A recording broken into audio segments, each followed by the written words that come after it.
Hello दोस्तों, हमारे channel लॉमैन पर आपका स्वागत है। इस वीडियो में हम आपसे बात करेंगे किसी मामले में जब हमें एफआईआर दर्ज करवानी होती है तो उसके लिए एक एप्लीकेशन लिखना होता है। वो एप्लीकेशन हम किस फॉर्मेट में लिखेंगे। दोस्तों, अक्सर हमारे साथ जब कोई घटना घटित होती है, जैसे बाइक, मोबाइल, साइकिल या कोई महत्वपूर्ण डॉक्यूमेंट हमारी चोरी हो जाते हैं या कहीं खो जाते हैं, तो हमें उसके संबंध में अपने पुलिस स्टेशन में सूचना देनी होती है। उसके लिए हमें एक एप्लीकेशन लिखना होता है। एप्लीकेशन हम किस फॉर्मेट में लिखेंगे उसी के बारे में हम आपसे बात करेंगे। दोस्तों, यहाँ पे मैंने लिया है कि यदि सामान खो जाता है तो हम किस फॉर्मेट में लिखेंगे, या और चोरी हो जाता है तो फिर किस फॉर्मेट में एप्लीकेशन लिखेंगे। सबसे पहले हम बात करेंगे कि यदि हमारा कोई भी ज़रूरी सामान अगर कहीं खो जाता है तो उसके बारे में हम पुलिस थाने में कैसे सूचना देंगे, जिससे हमें उस दोबारा उसकी डुप्लिकेट कॉपी निकलवाने में आसानी हो, या कभी वो सामान किसी तरह का मिसयूज़ होने से हम उसको बचा सकें। पहले हम देखेंगे सामान गुम हो जाना या खो जाने पर हम किस तरह से एप्लीकेशन लिखेंगे। दोस्तों, आपकी स्क्रीन पर ये फॉर्मेट दिखाई दे रहा है। इसी फॉर्मेट में हमको एप्लीकेशन लिखना होगा। सबसे पहले हमें प्रार्थना पत्र उस पुलिस स्टेशन को देना है जिसके क्षेत्र के अंतर्गत घटना घटी है। यदि आपको सही घटना स्थल की जानकारी नहीं है तो भी चिंता की बात नहीं है। आप एप्लीकेशन किसी भी थाने में दे सकते हैं। जांच के दौरान घटना स्थल के थाना क्षेत्र की जानकारी लगते ही आपका केस संबंधित थाना क्षेत्र को ट्रांसफ़र कर दिया जाएगा। दूसरी चीज़ दोस्तों, ध्यान में ये रखना है कि विषय में हमें जिस संबंध में हम प्रार्थना पत्र लिख रहे हैं उसको बहुत ही संक्षेप में विषय में लिख देना है। जैसे आप देखिए, मेरा मूल दस्तावेज़ खोने की सूचना के संबंध में, इसको बहुत ज़्यादा बड़ा नहीं करना है। जितना कम से कम शब्दों में विषय लिख सकें उतने ही शब्दों में लिखें। उसके बाद दोस्तों, अपना नाम, उम्र, पिता का नाम, साथ में पूरा एड्रेस के साथ हम अपनी एप्लीकेशन लिखना शुरू करेंगे। उसके बाद दोस्तों, ये ध्यान में रखना है कि अपराध होने वाले स्थान की पूरी जानकारी के साथ घटना घटित होने का समय, दिन और तारीख का पूरा उल्लेख करें। किस जगह पे घटना घटी, कि कौन सा समय था, तारीख ज़रूर डालें। उसके बाद आपका जो भी सामान खो गया है, बैग, पासपोर्ट या कोई डॉक्यूमेंट, तो उसकी डिटेल एप्लीकेशन में लिखें। और दोस्तों, ध्यान में रखें कि उस वस्तु के कागजात या फिर बिल काफ़ी महत्वपूर्ण होते हैं, उसे प्रार्थना पत्र के साथ संलग्न करें और अपने पास भी संभाल कर रखें। ये आगे आपको काम देगा। फिर दोस्तों, ध्यान में रखना है कि एफआईआर 24 घंटे के अंदर दर्ज करवा दें।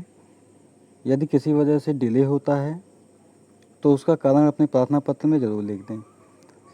इसके बाद दोस्तों, जो भी प्रार्थना पत्र जिस संबंध में आप लिख रहे हैं, जो सामान भी आपका खोया है, अगर उसकी आपके पास फ़ोटोकॉपी या फ़ोटोकॉपी हो तो प्रार्थना पत्र में संलग्न कर दें, अथवा उसकी डिटेल अपने एफआईआर में लिख दें। बहुत ही सिंपल फॉर्मेट में दोस्तों ये मैं आपको बता रहा हूँ। इसी फॉर्मेट में आप एफआईआर लिख के थाने पे सूचित कर दें। थाने में आपका मामला दर्ज कर लिया जाएगा। भविष्य में कभी आपका सामान मिलता है तो उसे आपको वापस पाने में इससे आसानी होगी। और किसी भी तरह के आपकी चीज़ों का कोई दुरुपयोग करेगा तो इसमें आपका नाम ताकि आगे ना आए, आप किसी भी तरह की मुसीबत में ना फंसें। फिर दोस्तों, अपना नाम, जिस दिनांक में प्रार्थना पत्र आप दे रहे हैं वो दिनांक, और साथ में पूरे एड्रेस के साथ अपना दस्तखत करना ना भूलें। अब दोस्तों, ये हो गए, ये हम बात कर रहे थे कि अगर कोई सामान आदि हमारा खो जाता है तो फिर इस फॉर्मेट में हम एप्लीकेशन लिखेंगे। और दोस्तों, अगर कोई सामान हमारा चोरी होता है या हमारे घर में किसी प्रकार की चोरी होती है तो हमें उसके लिए दूसरा फॉर्मेट इस्तेमाल करना होगा। अब हम आगे आपको दूसरा फॉर्मेट दिखाने जा रहे हैं, जिस फॉर्मेट में आपको लिखना है अगर चोरी की शिकायत आप करने वाले हैं तो।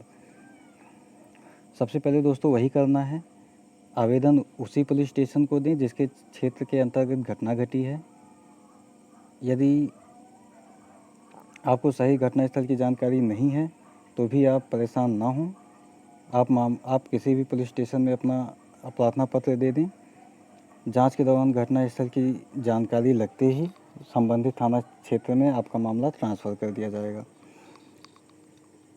फिर दोस्तों विषय में जैसे हमने यहाँ पे लिखा है कि एक बाइक चोरी के संबंध में हम प्रार्थना पत्र दे रहे हैं, तो विषय में आप लिख दीजिए आपका जो भी सामान या घर में या जैसे भी जो भी चीज़ जहाँ भी चोरी हुई है, जैसे जिस चीज़ की हुई है उसके बारे में लिख दें, बहुत ही संक्षेप में, बाइक स्कूटर चोरी हो जाने के संबंध में।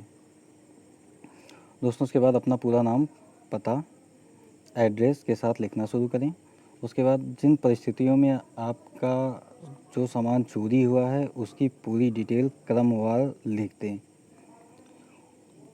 और जो सामान चोरी हुआ है उसकी पूरी डिटेल भी एफआईआर में मेंशन कर दें। जैसे इसमें बाइक की चोरी दिखाया जा रहा है तो हम बाइक का पूरा डिटेल अपने एप्लीकेशन में मेंशन कर रहे हैं। दोस्तों ये ज़रूर ध्यान में रखिएगा कि एफआईआर 24 घंटे से ज़्यादा डिले नहीं होनी चाहिए, और अगर किन्हीं परिस्थितियों में होती भी है तो आपको उसका कारण अपने ही प्रार्थना पत्र में लिख देना है। और दोस्तों अगर आपके जो भी सामान चोरी हो रहा है, अगर उसका आपके पास बिल है, जैसे बाइक है तो बाइक की आरसी होती है, इन सब ज़रूरी पेपर्स को अपने प्रार्थना पत्र के साथ संलग्न कर दें, मेंशन कर दें प्रार्थना पत्र में। और फिर उसके बाद अपना नाम, पता, एड्रेस लिखते हुए अपना फ़ोन नंबर भी एप्लीकेशन में लिख दीजिए और सिग्नेचर करके आप थाने पे दे देंगे, आपका मामला दर्ज हो जाएगा। इससे आपको कई फ़ायदे होंगे। कभी भविष्य में ऐसा कई बार होता है कि हमारा जो सामान चोरी हो जाता है वो पुलिस कहीं ना कहीं से बरामद कर लेती है। अगर आपका एफआईआर दर्ज रहेगा तो आपको बहुत ही आसानी से वो चीज़ें वापस मिल सकती हैं। न्यायालय में जाकर एक सिंपल एप्लीकेशन देना होगा, रिलीजिंग ऑर्डर कोर्ट आपके फेवर में पारित करेगा, फिर थाने से आपका वो सामान आपके पक्ष में रिलीज कर दिया जाएगा। दोस्तों अगर ये वीडियो आपको पसंद आया हो तो इसको लाइक ज़रूर करें, सब्सक्राइब करें और हमें कमेंट में ज़रूर बताएं।